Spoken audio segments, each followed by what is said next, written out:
यहां पर तीसरी बार भाजपा सरकार बना दो, एक एक घुसपैठियों को चुन चुन कर आसाम के बाहर हम निकालेंगे।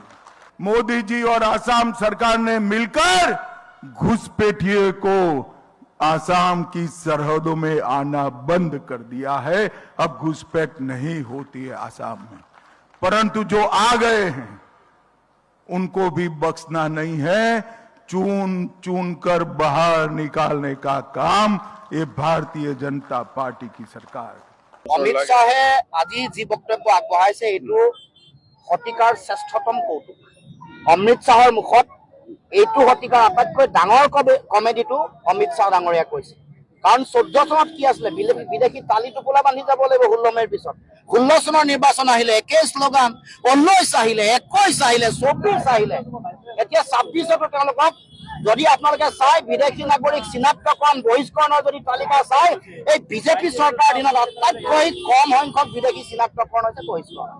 আৰু আটাইতকৈ যদি লুণ্ঠিত হৈছে অসমৰ জনগণ, অসমৰ ৰাইজক বিভিন্ন ধৰণে লঘু লাঞ্ছনা কৰি মূল্য বৃদ্ধি কৰি মানুহক তেওঁলোকে বিভিন্ন ধৰণে অত্যাচাৰ কৰি এক্সট্ৰা জুডিচিয়েল কিলিং কৰি আইন হাতত লৈ আটাইতকৈ বেয়া অপশাসন বেড গভৰ্নেন্স কৰি তেওঁলোকে চৰকাৰ চলাইছে।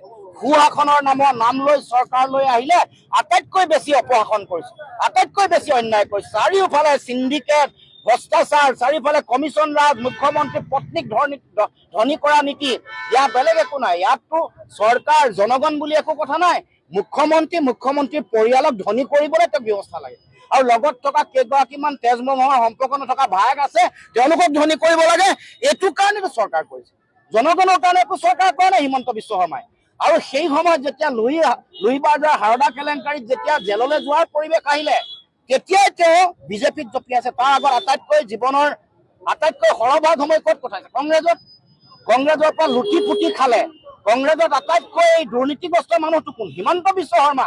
কংগ্ৰেছলৈ আটাইতকৈ বেয়া সংস্কৃতি বনা মানুহটো কোন? হিমন্ত বিশ্ব শৰ্মা। APSC সেই সময়ৰ কেলেংকাৰী, APSC কেলেংকাৰীৰ সময়ত বিভিন্ন চাকৰি বাকৰি দিয়া, সিন্ডিকেটৰ নতুন এইবোৰ ধাৰা সৃষ্টি কৰা, কমিশ্যন ৰাজ চলোৱা, চাৰিওফালে দুৰ্নীতিৰ অভাৱ, যিটো বজাৰ সাম্ৰাজ্য সৃষ্টি কৰা নায়ক খলনায়কজন হ'ল হিমন্ত বিশ্ব শৰ্মা।